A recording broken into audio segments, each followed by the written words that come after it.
સેવા ધામની 15 વર્ષની સેવાયાત્રા નિમિત્તે વડીલોના સુખાકારી માટે ભવ્ય વડીલો મહાયજ્ઞ યોજાયો।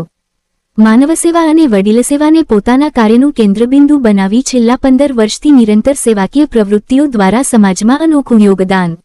ઓમ સેવા ધામ સંસ્થાએ પોતાની ગૌરવમય સેવાયાત્રાના 15 વર્ષ પૂર્ણ થવાના અવસરે સંસ્થામાં નિવાસ કરતા વડીલોના સુખાકારી, ઉત્તમ આરોગ્ય, દીર્ઘાયુષ્ય, સર્વાંગી કલ્યાણની મંગલકામના સાથે વૈદિક પરંપરા અનુસાર ભવ્ય વડીલો મહાયજ્ઞનું આયોજન કર્યું હતું। ભાવનગર સ્થિત ઓમ સેવા ધામ સંસ્થા દ્વારા સંસ્થામાં નિવાસ કરતા નિરાધાર વડીલોના સુખાકારી, આરોગ્ય અને દીર્ઘાયુષ્યની કામના સાથે ભવ્ય મહાયજ્ઞનું આયોજન કરવામાં આવ્યું હતું।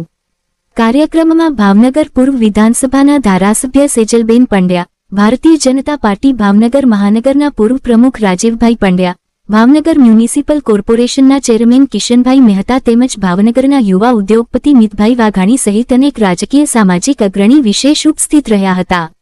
મહાનુભાવોએ વડીલો સાથે મુલાકાત કરી તેમના આશીર્વાદ પ્રાપ્ત કર્યા હતા તેમજ વડીલોની સેવા અને સંભાળ માટે ઓમ સેવા ધામ સંસ્થા દ્વારા કરવામાં આવતી સેવાકીય પ્રવૃત્તિઓની પ્રશંસા કરી હતી। મંત્રોચ્ચાર અને વૈદિક વિધિ સાથે સંપન્ન થયેલા મહાયજ્ઞમાં મોટી સંખ્યામાં ભાવનગર શહેરના આગેવાનો, સમાજસેવકો અને શ્રદ્ધાળુઓ ઉપસ્થિત રહ્યા હતા। સમગ્ર વાતાવરણ ભક્તિમય અને આધ્યાત્મિક બન્યું હતું। કાર્યક્રમના અંતે સર્વે મહેમાનો અને ઉપસ્થિત લોકોએ વડીલોના આશીર્વાદ મેળવી સમાજમાં વડીલો પ્રત્યે સન્માન અને સેવાની ભાવના વધુ મજબૂત બને તેવી શુભેચ્છા વ્યક્ત કરી હતી। સમગ્ર કાર્યક્રમ દરમિયાન આધ્યાત્મિકતા, ભક્તિ અને સેવાભાવનો અનોખો માહોલ સર્જાયો હતો।